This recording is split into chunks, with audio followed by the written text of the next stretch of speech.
Good day. This is JT Views on Current Affairs. The National Financial Reporting Authority has opined that certain medium and small scale enterprises need not go through the rigors of a full scale audit. As was to be expected, the Institute of Chartered Accountants has taken a very contrary view in this matter, stating that audit is a requirement. Already the institute members lost out on the GST audit. That GST audit by GST auditors from the company is not a requirement.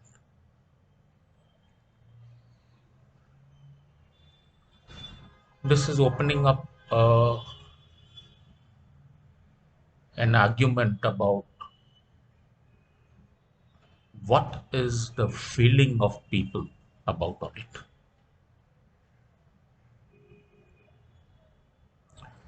Nobody is really appreciating that Indian law has been constructed over the last 75 years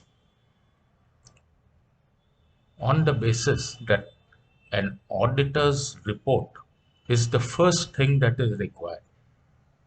Whether it is income tax returns, whether it was GST returns, whether it was your tax audit requirements, the auditor's report was the first document that was required, and everything else then flowed from that. If it is felt that for certain sections of business, the audit is an unnecessary burden of costs, etc.,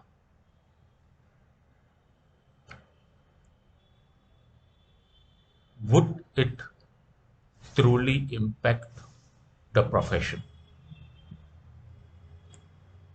It is my view that it would not. If the audit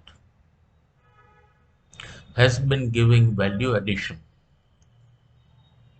to the business owner and it has been helping him to understand his business a lot better, then the audit will continue. I do believe that this is an opportunity for the members of the profession who are in practice to really see how they are able to add value into audit rather than this usual audit that is done, and that is look at all the requirements of law, look at all the parameters, look at all the standards that are required, etc., and make out an audit report and give it to the shareholders of the company. Often the shareholders of the company are only one set of people who own the company 100%. But it is this set of people who hold the company, who own the company 100%, who are going to decide whether the audit is adding value to them or is not adding value to them. And I am absolutely sure that if they determine that the annual audit is good for them in terms of it is giving them proper directions on where their controls are lacking or where there is a potential for mischief, they will continue with the audit voluntarily. In fact, they may request the auditor to step out of his standard legal requirements of audit and position himself to give what more is required by them as part of the audit process. In my view, this particular recommendation of the NFRA to discontinue the audits of small entities for whom this is becoming a burden in terms of the requirements, etc., is not a bad thing. It would actually be quite useful for the auditor to show his prowess in business understanding and to guide the owner on what he needs to do or what he does not need to do in the future. So,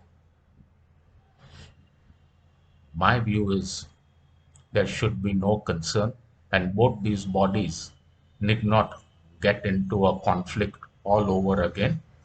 They can make peace with one another and come up with an alternative mechanism.